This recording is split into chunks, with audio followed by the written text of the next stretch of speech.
So much better now. The population. Alright. Let me restart a little bit, not the whole thing. But last week our topic was motivation and leadership, briefly.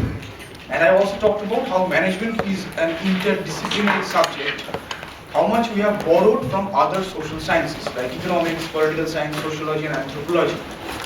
3 or 4 slides were dedicated towards that, and I also said that some of the models that you're going to study under motivation, marketing, so on and so forth. Now, when I said the subject is new, in the sense that, well, management is always there, right? The concept of management is always there, except we didn't call it management as an academic discipline. Pretty much like the first publication of economics was Wealth of Nations, 1776, Adam Smith. But they didn't call it economics. It was known as political economy. So as a subject, economics also evolved over time as an academic discipline. Similarly, this subject, the first proper publication on management, was done only back in the 1920s, not before that. Not before that. Now, when I say what are the classical theories of any subject discipline, classical theories means who are the founding fathers. Founding fathers, there are no mothers. In academics, I don't know why they call it, but there's no mothers. Always founding fathers. So, it's a bunch of theorists and theories which basically set up the whole thing. Yeah? And then we developed it further over the years, refined it to make it much more effective so that its utility also expands in terms of application. So, for this module, there are different schools of thought that you're going to look at. So first you're going to look at who are the first theorists, who are the key figures in the field, who started the subject management by publishing some theories, how organizations worked, whether motivation at workplace mattered, whether people mattered. That's the whole crux of the discussion.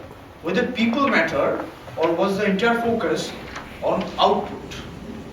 That is the focus. This looks like an airport. Lots of late arrivals, but people are making it eventually. So let's start again, yeah? I'll repeat the first 5 minutes all over again. I'm not going to do that. Okay, we're going to move on. Brothers, here we go, start again.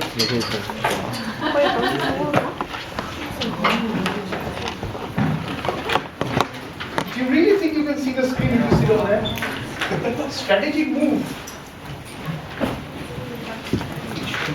So those who came in late, what I was talking about in the past 5 minutes, it doesn't matter to me, alright? So what I'm going to talk about now is far more important because I haven't formally started the lecture. I'm connecting the dots that I left in the first lecture. Eventually you're going to join up. So today's task is to look at who are the key figures in the subject discipline. Who are the classical theorists? Who are the modern theories? I'm going to throw some chairs and tables, whoever comes here. So who are the classical theorists? Who are the modern theorists? Who are the neoclassical theorists? Neoclassical theorists. Now before we jump into theories, let's look at who are the key figures in management. So as a starter, most of the names might be very, very new for you. Very, very new for you because you haven't heard of them. But as a fundamental beginning, this is where we start from. Who are the key thinkers in management? So let's start with the classical giants. Now first let's talk about what is business made up of, what we need. Now no matter which journal or magazine that you're following in business and management or economics, we end up talking about these things in a circle. They keep coming back, they keep repeating all over again.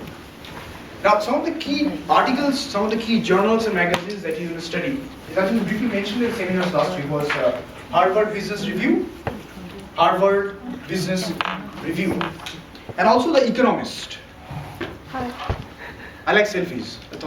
Anyway, so talk about Harvard Business Review. All these models and theories were first published in that particular journal. So a bunch of other journals that I'm going to introduce you to. But whatsoever the topic is you're reading about, you're talking about, you're going to business conferences or any kind of seminars or workshops, we are repeating the same cycle. These are the topics we talk about. Like if you look at people, gender dimensions.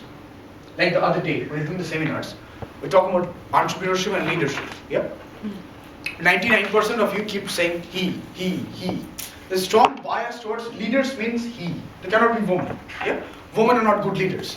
There's some traditional errors, so to speak, traditional errors that keeps checking us, our progress, in the sense that we tend to think that, think crisis, think woman.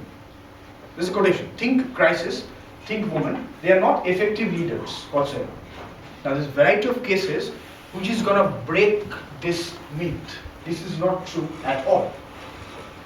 So after this class, perhaps I could expect, don't keep saying he in a managerial or a leadership context. It could be both he or she. So do some case studies to look at who have been the successful women entrepreneurs and women leaders. There's a difference between entrepreneurs and leaders.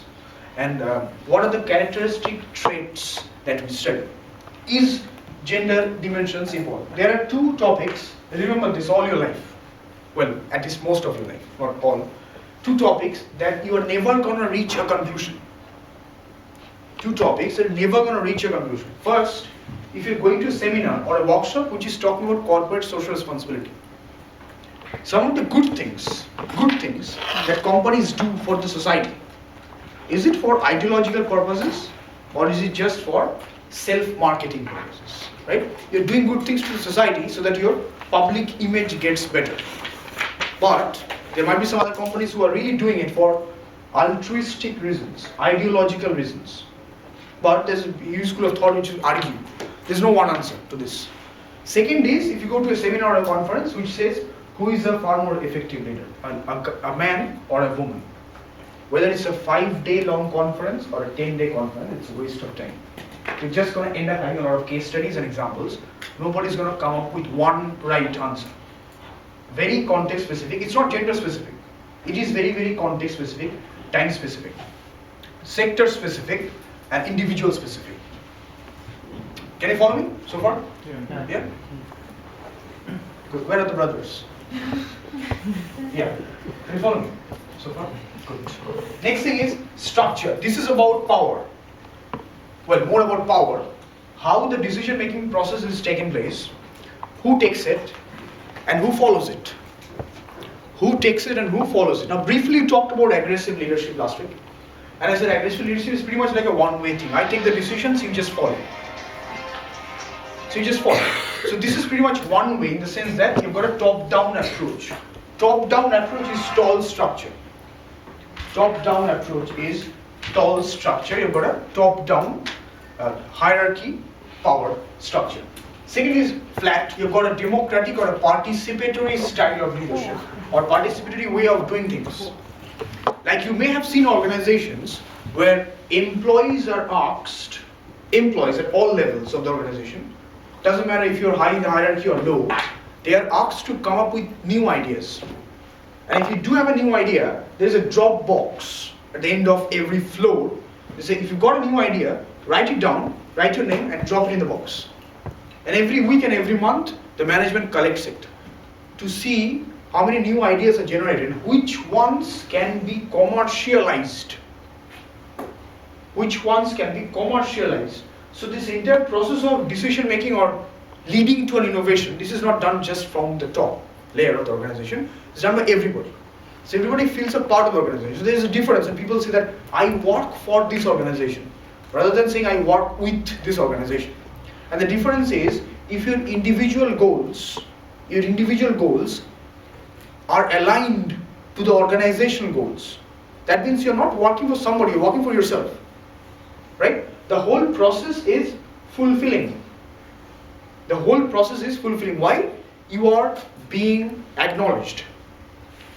Your ideas, your thoughts, your contributions are being acknowledged. Otherwise, go and work in a government organization. Become lazy, gain weight, relax in the chair. Lot of files piling up on your desk. You're too lazy to look at them. There's no motivation. Nobody really cares what you're doing because you're just following routines. You're just following routines, they're not making a difference. You're going to make a difference, you're going to come up with something new, which is effective and can affect others, not just you. If you do affect others, the process has started, and you do get recognized for that. Everybody with me? Everybody with me? Can you follow me? Yeah. Good. All right. Third is process, innovation, or nature. Now, all these organizations that we talked about, Google, Facebook, so on and so forth, they are business. When I say what is their business, don't start saying Apple's business is selling tablets or phones. Their business is innovation. Their business is risk. Their business is innovation, their business is risk. Every time you're coming up with a new idea, there are two possible outcomes. It catches on. People like it, you're at the top. It doesn't work, nobody remembers you. Extreme two ends, right? If it's an innovation, there is no catching up. Catching up happens for somebody who is repeating what somebody else has done, right? Let's say somebody is a market leader and you are doing something to catch up with that market leader. But innovation means you're starting something new that doesn't exist. You're trying to fit a product in a market that doesn't exist. You're creating a new space and then trying to fit yourself there. So it's a huge risk. If it doesn't work, you're forgotten. Or you keep on innovating until your resources are exhausted. Resources are exhausted. Now tell me, how many new innovative products entirely Apple has come up with after Steve Jobs passed away? iPad is an innovation, I agree. iPad 2, iPad 3, iPad 4.5. Watches. Huh? Watches. The watches. The watch is an innovation. That's an entirely new They product. made some kind of watches. iWatch is new. Yes. And then look at the performance. It's not doing great. It's not doing great in terms of market growth and market share. But what I'm saying is, if you have further developed version of something that is already there, let's say a tablet or a phone or a laptop, that's not innovation. The first product that you come up with is innovation. Later ones are just upgraded version of the previous ones. Yeah? If you look at the iPad, the big one, the grumpy one, and you got the iPad mini, what is the difference? You just got a dictation tool and one extra lens at the back. That's not the entire innovation. You could have fitted it by yourself. What is the newness? What is the degree of newness? If it's new, it carries risk. If your brand is well established, you do at least look at the product. You're saying Apple's iWatch. That's an innovation for Apple. But iWatch or a smartwatch, is it an innovation in itself? No. So many players are doing it already. Why another one? That is the question. Why another one? Pretty much the same question. Let's say how many airlines you've got in the EU. If you're flying around in the EU, how many airlines have you got? I'm not asking for an answer, but probably your answer will be sufficient number to choose from. Yeah, if you're flying somewhere, you've got some budget airlines, some high-priced airlines, and some first-class airlines. You can choose anyone according to priorities. So if I say I want to add one more airlines in this sector, what is the need? Is there a space for me in that industry? If not, don't even think about raising funds from the public. Unless you're starting up with your own capital, nobody's going to be fund. The first thing that you do when you want to start up your business is to make a business proposal. Yeah? And you submit the proposal for raising funds, for banks, from venture capitalists, from joint ventures, so on and so forth. And the whole project, the business proposal is full of justification. Where do you fit in the market? Define the market first. So if there is no space in the industry, you're off. There's no need.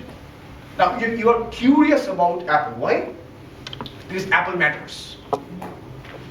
An apple a day or any day matters, whether you need a doctor or not. Fact is, it's a well-established brand that has raised our expectation level.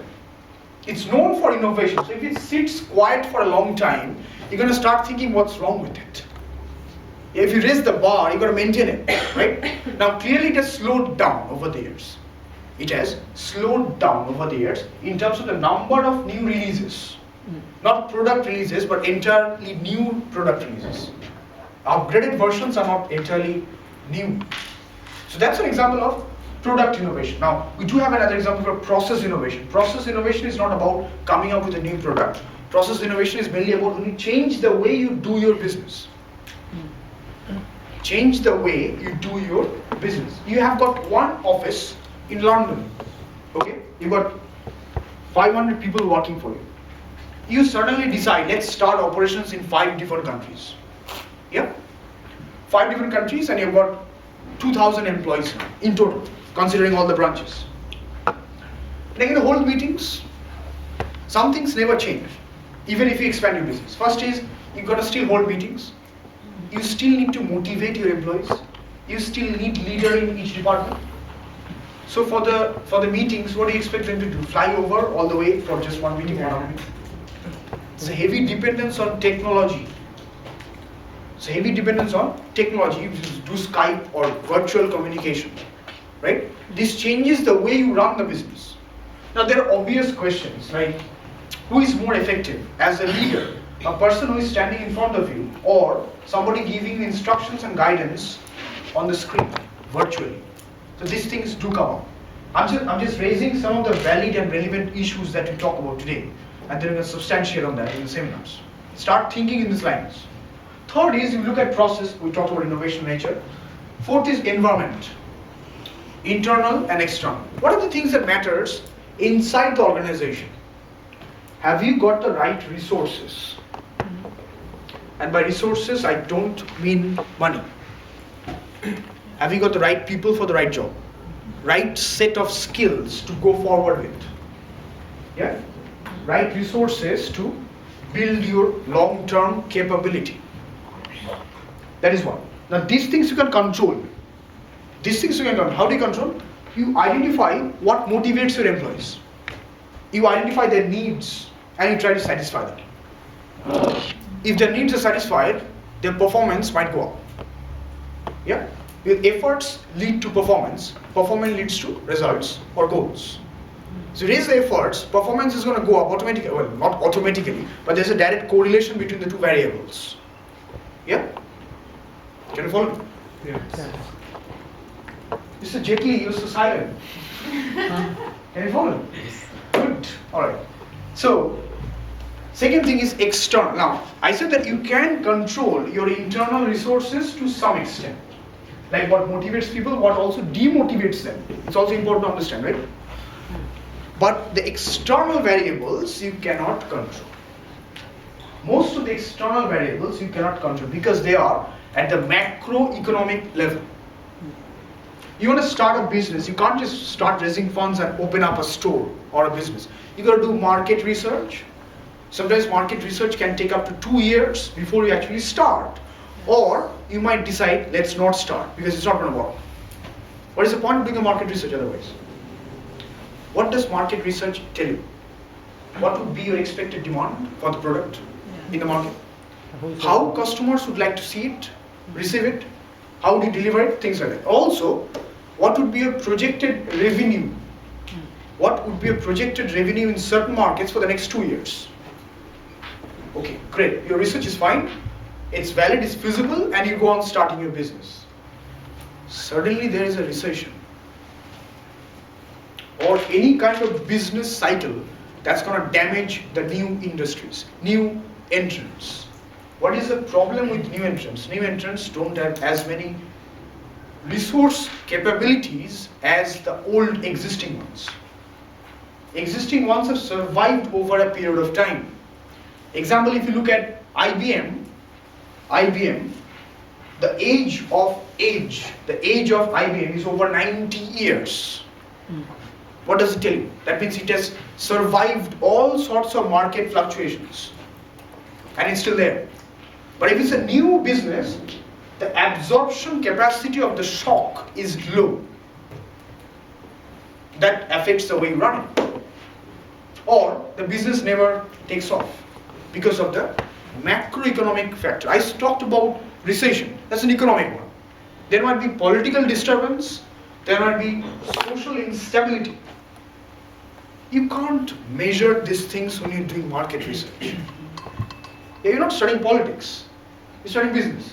How do you control these things? Now, if you can't control something, what do you have to do? You have to keep some contingency. Contingency in plain and simple means, what if this happens. What do I do? Have I got the resources to cope with it, or just close down my business? So a variety of internal factors and external factors determine the way you do the business. Next is external governance. Who are the actors? Primarily we talk about governance, government. Talk about governance. Governance is mainly about who is monitoring and evaluating your business. Who is monitoring and evaluating your business? Primarily government, because that's their job. Regulating actors. Actors, players. Doesn't matter which term you're using. Actors and institutions and players, these are the terms that we use instead of saying business all the time. You can talk about actors and institutions. So, who monitors you and for what? What is their level of control? What is their level of control? Think about other businesses, not just telecommunication and innovative organizations. If you talk about banks, banking and financial institutions, highly risky nature of business. Every single country on the planet has got a central bank. Central bank of the country controls the interest rates, how much to lend, how much to borrow, and how much to reserve. There's a banking reserve ratio that you maintain, right? Each country might have different ones. So if I'm talking about Barclays or HSBC, which are multinational, has got operations over 70, 80 countries, each single country has got its own customized set of policies, monetary policies. These does control your operations to a substantial level. Next is marketing. What are the channels that you choose to introduce your product? What are the channels do you use to introduce your product? Are you going to upset people by advertising on YouTube? You have got a fresh mood, you want to listen to a song, and you clicked on it, 30 seconds advertisement. Mood is gone. That's not the place to advertise with. People are not going there to see advertisements. What is the right? I'm kind of generalizing on this. Maybe some of you like looking at advertisements. We will explore that. If you do, that's an exception. I'm going to make you a case study. But the point here is, what are the channels you're going to choose? Last year they said companies globally spent over $4 billion. That's not a large amount, but spent over $4 billion for mobile advertising. I'm saying mobile in general. Whether you get advertisements on your WeChat, QQ, Weibo, whatsoever it is, that's not the place people expect or prefer to see advertisements. That means it's a waste of money. You're introducing your product in the wrong place where people don't want to see you. Right? What are the channels of communication is equally important as much as what are the techniques you are adopting. There might be, I'm just making an exception, there might still be some advertisements on YouTube which will not prefer to skip immediately after 5 seconds. Maybe some of you is crazy about cameras or cars, and you see an advertisement which really appeals to you, it's like, okay, just maybe 10-15 seconds, and I really want to watch it. That's you are the target for that advertisement, but maybe not other 80% of the population.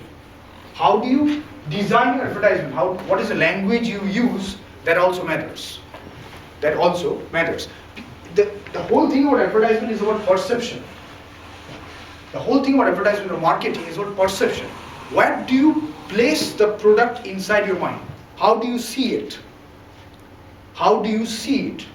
How do you respond to the advertisement? So it's a bit visual. It's a bit visual and not like words. Nobody likes to listen to a lot of sentences in advertisement. Just show the thing as clearly as you can. People get the message. And if you can blend message with the advertisement, a central message with the advertisement, it does the job. Proof of the fact that nobody likes documents, a lot of lines. All of you have got insurance, right? Insurance, some kind of insurance, travel, life, so on and so forth. Also, all of you have, well, let's not say all of you, but some of you might have Facebook accounts, or some of you might have also Gmail accounts, or Twitter or whatsoever. How long does it take to open a Facebook account? Exactly 150 seconds. Why? First name, last name, email, date of birth, male or female, join. Hang on. There's a little tick. I agree to all the terms and nobody reads it, right? It's not a fun thing to read. Nobody reads it. If you do read this, it's going to tell you on the third page. You can tell that I've read. Third page, they're going to sell all your information to the third parties. So when you did say that I agree, that is fine. Just sell all my privacy. I don't mind. And then when they make it public, you're going to say, oh, what a world we live in. The word privacy no longer exists. Everything is public. Based on the nature of your activity, based on the nature of your online activity, you get advertisements. Let's move on. Okay. So these are some of the broad issues that you're going to cover. Now, what is a successful business? Before we look at what are the assets an organization has got, let's talk about what are the goals of a business. Now, I did briefly mention in the last lecture that it is not about profit that you can start. You can say that the goal of the business is to make profit. If you are a high school student, it's okay. Nobody's going to mind. After getting this degree, if you say that, not the right thing to do. So the first thing is surviving. Example that I gave for IBM, and I said that it has got over 90 years of life. What does it say? All these years they have survived the market. There have been ups and downs, but they have survived in the long run. If you have got this long age, or if you've survived the long age, what it does, it builds confidence in the minds of the public. People trust your brand because if you're a survivor over a period of time. That's the point.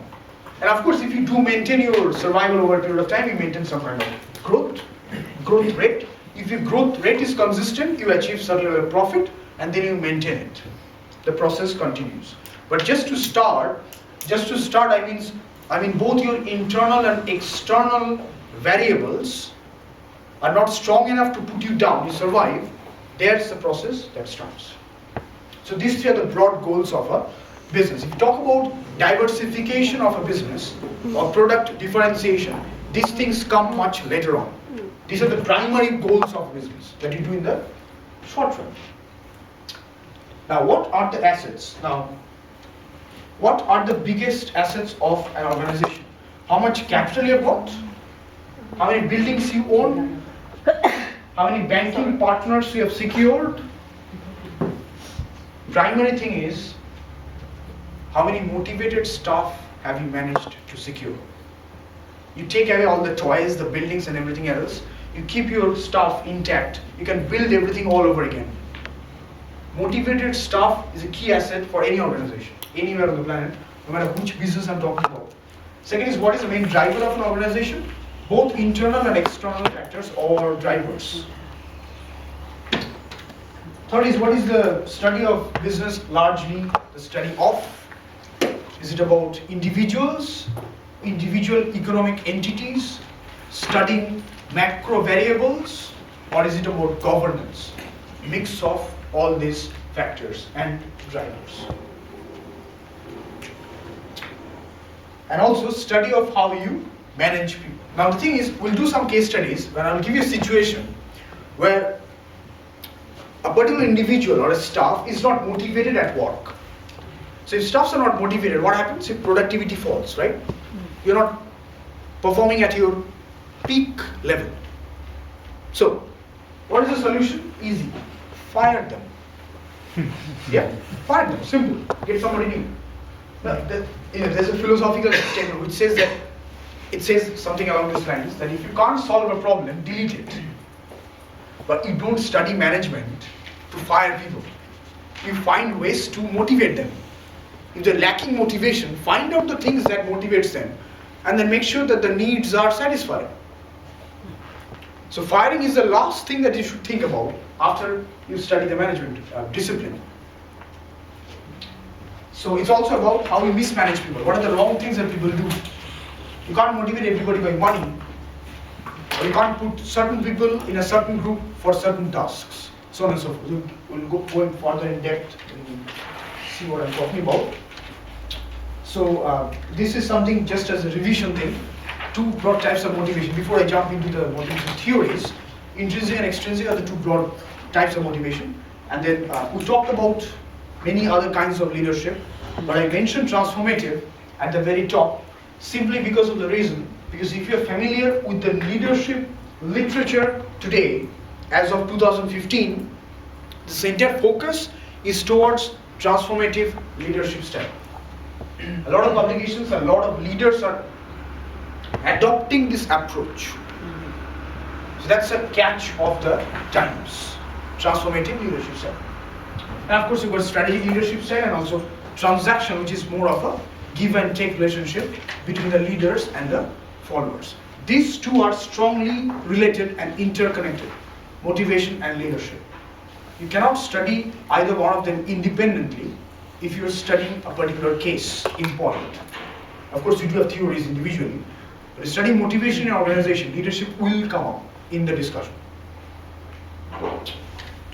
Alright, so what are the schools of thought? This is where the new names are going to come up. Just like any other subject, we start with the classical school. The first publication that was done in this subject discipline, the classical school, two big names. First is Fayol and then Taylor. Fayol and Taylor. Don't overcomplicate the spelling. In the past, people have written several versions of this. Taylor became Failure. Fayol and Taylor becomes Failure. Don't change the spellings. Make sure who did what and what is their contribution. Taylor is the father, again a father, this is what mother I said. Taylor is the father of scientific management theory. Scientific management theory. The first theory that was ever published in management literature was done by Frederick Taylor, father of scientific management theory. Whereas this gentleman, Henry Fayol, Fayol's main contribution was, what are the roles of a manager? What are the roles of a manager? These days it's very fairly simplistic. You apply for a job and it tells you what are your responsibilities. Clearly defined responsibilities. Each rank in the organization has got a set of responsibilities to follow. But previously, since the focus was not on people, the focus was on output, everybody was concerned about everything. And there are a lot of cases where the roles were overlapping, which led to some level of crisis. And the movie that I mentioned in the seminars, Charlie Chaplin's Modern Times is a critique of the classical times that Frederick Taylor talks about in his theory. So these two are the first names that I'm going to talk about. Next is Human Relations School by Mayo. And please spell it Mayo. Don't say Mao or anybody else. Keep it Mayo, keep it as it is. Pretty much like the mayonnaise. That's not mayonnaise, is it? So this Mayo is like the mayonnaise, the same spelling. Now if you look at the classical school, they didn't care about individual relationships at workplace. Whether staffs are motivated, whether they've got a good interaction and communication with each other, it doesn't matter. Just make sure the goal is reached. But this gentleman, Mayo, carried out a research to find out what actually motivates people at workplace. Is it just money? According to Taylor, the only thing that motivated people was money.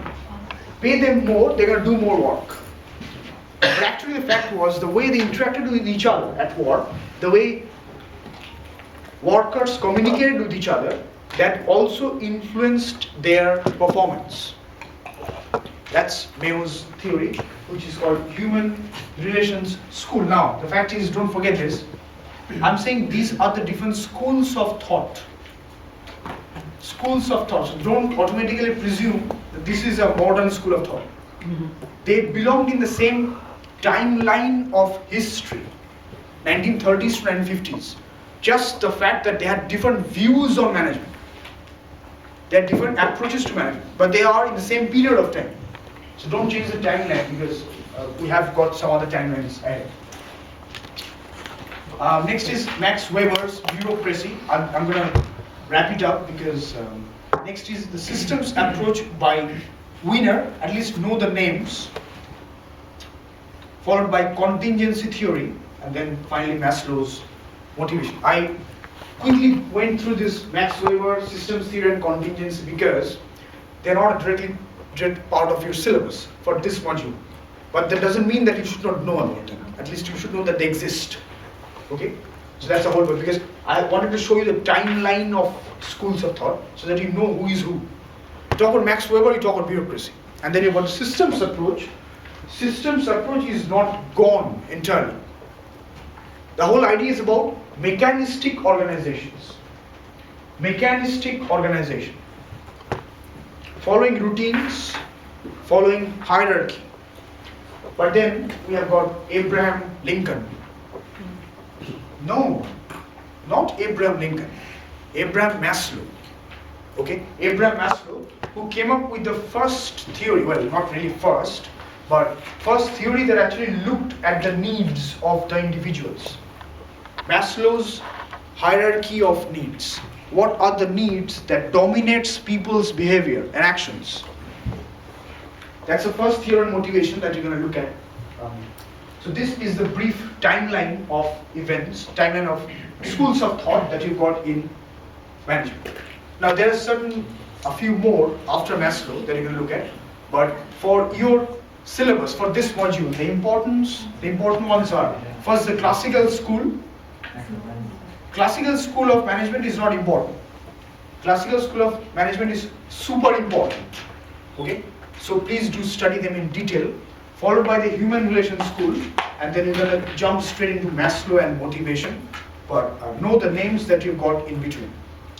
If you've studied sociology before, I would expect that you know a lot about Max Weber's bureaucracy. Yeah? So Maslow's motivation is one of the models that you can use for your coursework and also important for your exam. So first is Henry Fayol, the first name that comes up. Henry Fayol's management. So first thing that he did was to define the roles of management, roles of a manager. What are the roles of a manager? Second contribution by him, same person, what are the principles of management? What are the principles of management? Which, in other words, means how to run an organization effectively. Kind of guidelines to follow. Yeah? Some of the guidelines that you follow in order to effectively run and manage an organization. This is the second contribution. First one is roles of a manager, and also second one is principles of management. This is just a summary shot of what this theory talks about. First is clearly define objectives and deliverables of individuals. What are your assigned responsibilities? So that there is no overlap between employees. I mean, in terms of responsibilities. Second is clearly lines of authority and control. Who is who? We did an exercise. I think not just one group. And we're talking about in some groups, it should be obvious to see who is in charge. Right? But sometimes we do struggle about that. Sometimes it's not very obvious. There are too many bosses around. Yeah? Too many instructions, too many dilemmas, too many confusion. So that has to be established in the first place to see who is who. Line of authority needs to be clear. Followed by rational division of work according to the task based on your specialization. What are the things that you are experts on? According to specialization, the job is allotted. Yeah? If your training and background is in marketing and you start working in supply chain, I'm not saying you can't do that. But what's going to happen is you're going to learn a lot of things along the way. But if you are working in marketing, you already know the stuff. So if you get a work according to your own specialization, it helps in terms of boosting your productivity in the short run. I'm not talking about efficiency. I'm only talking productivity. We'll talk about efficiency later on. That's an entirely different story. Fourth one is an opportunity for subordinates to show initiative. The entire idea here is to empower people. Empower people. Otherwise, you are stuck in your ranking. You're stuck in your position and you end up doing the same things over and over again till you lose motivation. That's what's going to happen. You're specialized in it. That means you really do the job very well. You do it better than others. That means it's time for you to step up. Rather than repeating the cycle till you get bored. Why get bored? Because activity becomes monotonic. Monotonic activities might demotivate people. That's the general tendency of human beings. So delegation, sharing of responsibilities, trying to empower your staff in different ways so that they don't feel stuck, so to speak. Yeah? So that's the first one, entry fail. Second is what are the roles of a manager? So these were the principles of management. I was saying these were things that organizations need to keep in mind while designing and running the organization. But then what are the roles of a manager? These are called POCCC. POCCC. You just take the initials. Lot of cameras, I feel great. If I'm in the picture, you gotta send me. You lose 15 marks from your essay straight away if you don't. Okay? Alright. So POCCC are the first 5 roles of a manager. Problem is, when you look at the screen, these 5 things, we do it regularly in our daily lives. There's no need to be a manager. Right? We all plan, we do all organize, good or bad way. We all do these 5 things on a regular basis. My point is, these are very vague. These are very vague and abstract. Vague, undefined and abstract. You can't go much further with these 5 roles. So they're not specific enough, but don't forget, this is the first attempt, or this was the first attempt to define what could be the roles of manager. Today we have got a bunch of theories which clearly tells you what should be your specific roles, exactly the role that you are assigned. But this is just as a startup, people should know what work they are assigned. So they should be just bothered about that part of the activity, not everything. Everybody is thinking about everything. You're gonna end up with a big mess. Yeah? That's what happened during Taylor's time. Taylor came first, by the way, don't forget this. And then you're talking about failure. Fail. See, I'm also misspelling it. Fail. So yeah, so clearly not enough already. So we've got previously it was 10, today we've got 15. 10, 15 different roles of manager given by Winsberg. And I say this again, I said this before, I'm going to say this again, because still I get a lot of wrong spelling in the exam and also in your test. You will find another name, Herzberg. Okay, let's get this very clear. Herzberg for motivation. Herzberg for motivation. Winsberg for roles of a manager. Stop at Berg. Don't write Winsberger. People have wrote it before, people write it again. Now you're laughing, but you'll still do it. So Winsberg is for manager's roles. Herzberg is for motivation. Spielberg is for Jurassic Park. Iceberg is for Titanic. Simple. Maximum 4 things you gotta remember. Clear? Clear? Absolutely, flat clear. Alright. Moving on. So what are you gonna do for your coursework? What are you gonna do for your course? Now, what are you gonna do is clearly there on the website. I also briefed you already last week. But let's look at the division, how this is going to work. Rita is a professional photographer. All she did in the past 40 minutes was click on the slides. Okay, so first is you've got the presentation, individual presentation. Just give me a good pose, that's all. Presentation is 10% of the total weightage of the module. It's an individual presentation for 30 minutes. Each one of you will speak for 30 minutes. No. That's insane. I'm gonna get bored if you speak for 30 minutes. 5 minutes only. Okay? Individual presentation for 5 minutes. That's it. Next is essay, which is 40% of the total weightage. Now, get this message very, very clearly. Presentation and essay, you've got the same topic.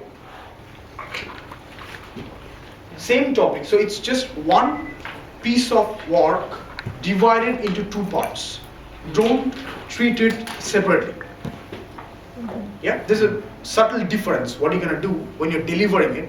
We'll talk about that. But for now, just make sure if you come up with a question that I talked about last day, a business model and a company and how to apply them, blend them together, that's your question. And you present it for 5 minutes, you get some feedback, whether you need some improvements or modifications. Based on the feedback, you develop your essay accordingly, and then you're done. So, essentially, if you get your presentation correct, more than half of the work for the essay is done, right? If there are major modifications, then good luck, but we'll deal with that when it comes. And then finally, a 3 hours exam, which is for 50%. 1 hour exam. He was so relieved. 1 hour exam, Mr. Jetli. Brother 2, can you follow me? Are you sure? Good. 1 hour exam, 50%. That's it really. Okay? Alright, so I'm just going to revise the models that you can look at.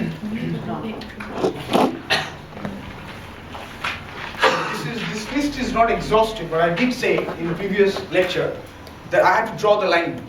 I had to draw the line which models you can use. There are thousands of them. So these are the models that you can look at in the seminars and also in the class. But since this is your coursework, we are not going to look at the models in the class. Otherwise, it's another dilemma. It's your coursework, so you should get started with them individually first before we attempt it in the lecture. So this is kind of a boundary. Come up with a question, a business particularly, in a given country, in a given context, and then choose any one of the models. Okay? Now, the next important thing is, I'll see you in the seminars. Thank you. Thank you. 课程里面会涉及到的那个商业的模型，然后叫